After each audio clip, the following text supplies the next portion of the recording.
Assalamualaikum warahmatullahi wabarakatuh. Halo teman-teman semuanya. Di presentasi kali ini, kami dari kelompok 2 bakal bahas satu konsep penting di COVID 2019, yaitu goal cascade. Nah, sebelum masuk lebih jauh, coba kita pikirin sebentar. Pernah nggak sih kepikiran sebenarnya teknologi itu yang dipakai di perusahaan beneran bantu mencapai tujuan bisnis atau cuman sekedar aja? Soalnya nggak jarang perusahaan itu udah keluarin biaya besar buat teknologi, tapi arah teknologi sama strategi bisnisnya kadang belum benar-benar nyambung. Disinilah goal cascade jadi penting. Konsep ini bantu organisasi buat nerjemahin kebutuhan stakeholder jadi tujuan bisnis, lalu diturunin lagi jadi tujuan teknologi yang lebih jelas dan terarah. Jadi intinya teknologi itu nggak jalan sendiri, tapi benar-benar dipastikan selaras dan mendukung tujuan strategis organisasi. Oke, kita lanjut ke pembahasan selanjutnya. Di sini saya ingin sedikit menjelaskan mengenai alur goals cascade. Untuk memahami konsep ini, kita dapat melihat bagaimana alur goal cascade dalam COVID 2019 berjalan secara terstruktur. Proses alur goal cascade ini dimulai dari stakeholder drivers, yaitu berbagai faktor yang berasal dari pemangku kepentingan, seperti kebutuhan pelanggan, tuntutan regulasi, persaingan bisnis, hingga perkembangan teknologi. Faktor-faktor ini menjadi dasar bagi organisasi dalam menentukan arah dan prioritasnya. Dari sini kemudian dirumuskan enterprise goals, yaitu tujuan strategis organisasi yang ingin dicapai. Tujuan ini tidak hanya berfokus pada aspek finansial, namun juga mencakup pada peningkatan layanan, efisiensi, dan daya saing. Selanjutnya, enterprise goal diterjemahkan menjadi alignment goals, yang menjelaskan bagaimana teknologi informasi dapat mendukung dan selaras dengan tujuan bisnis tersebut. Pada tahap ini, TI tidak lagi hanya berperan sebagai pendukung, tetapi juga menjadi bagian penting dalam pencapaian strategi organisasi. Perlu dicatat juga, dalam COVID-5 istilah yang digunakan adalah IT Related Goals. Namun, pada COVID 2019 ini, istilah tersebut diubah menjadi Alignment Goals untuk menegaskan bahwa TI harus benar-benar selaras dengan strategi bisnis, bukan sekedar mendukung operasional. Dengan alur ini, dapat dipastikan bahwa setiap penerapan TI selalu berkontribusi langsung terhadap tujuan organisasi dan kebutuhan stakeholders. Oke, selanjutnya kita masuk ke bagian enterprise goal. Enterprise goal pada dasarnya adalah tujuan strategis yang ingin dicapai oleh organisasi secara keseluruhan. Dalam COVID-19 terdapat 13 enterprise goal yang disusun menggunakan pendekatan bernama Balance Scorecard. Pendekatan ini membagi tujuan organisasi ke dalam 4 perspektif utama. Yang pertama itu perspektif finansial, yang berkaitan dengan kinerja keuangan perusahaan seperti kemampuan menghasilkan produk atau layanan yang kompetitif di pasar. Oke, yang kedua ada perspektif pelanggan, yang berfokus pada kualitas pelayanan dan kepuasan pelanggan itu sendiri. Dan selanjutnya adalah perspektif proses internal, yang berkaitan dengan efisiensi serta efektivitas proses bisnis di dalam organisasi itu sendiri.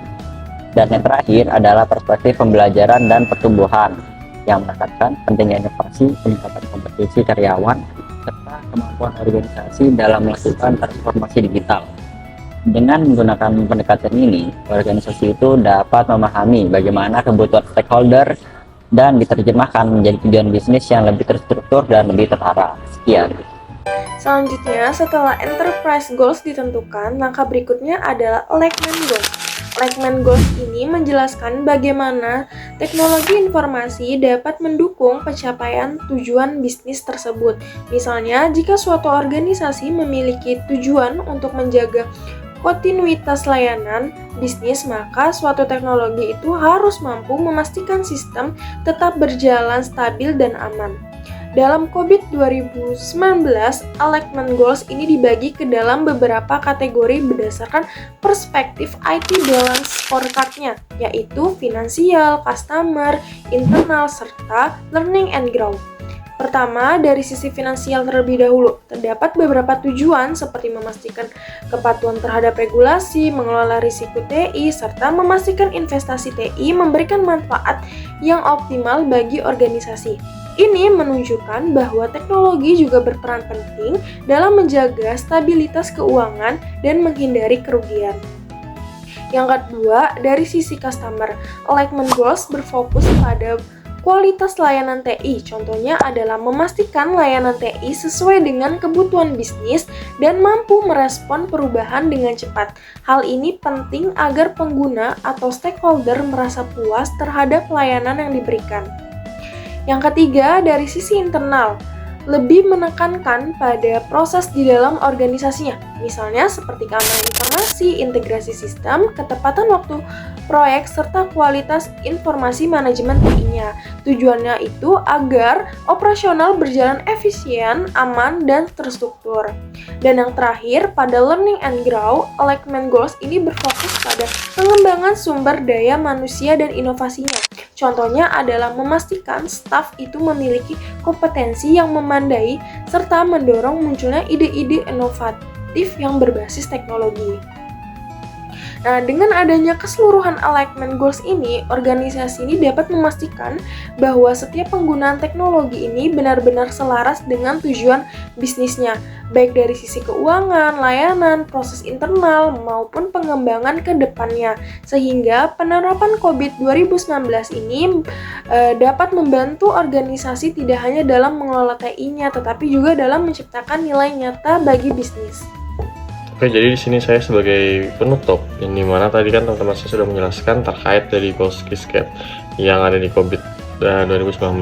Nah, di sini saya sebagai penutup mungkin akan menjelaskan sedikit atau merangkum dari semua penjelasan teman-teman saya. Jadi sebagai penutup, kita dapat melihat bahwa dari konsep dari goals KISS dari yang ada di dalam COVID 2019 ini memiliki peran yang sangat penting dalam tata kelola teknologi informasi.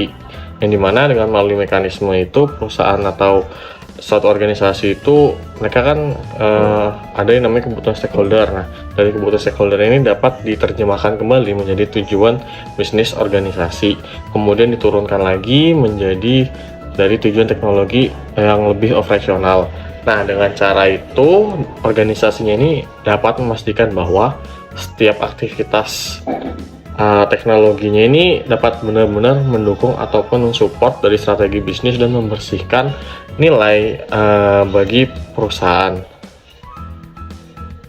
Terus juga pada akhirnya kan dari GoalsCat ini bukan hanya sekedar model konseptual, tetapi mereka ini menjadi alat yang dapat membantu organisasi menggabungkan dari strategi bisnis dan juga implementasi teknologi secara lebih terarah dan terstruktur. Jadi sekian dari saya, dan juga saya mewakili dari teman-teman saya. Apabila ada pengucapan kata yang kurang tepat atau kata-kata yang kurang baik, mohon dimaafkan. Assalamualaikum warahmatullahi wabarakatuh.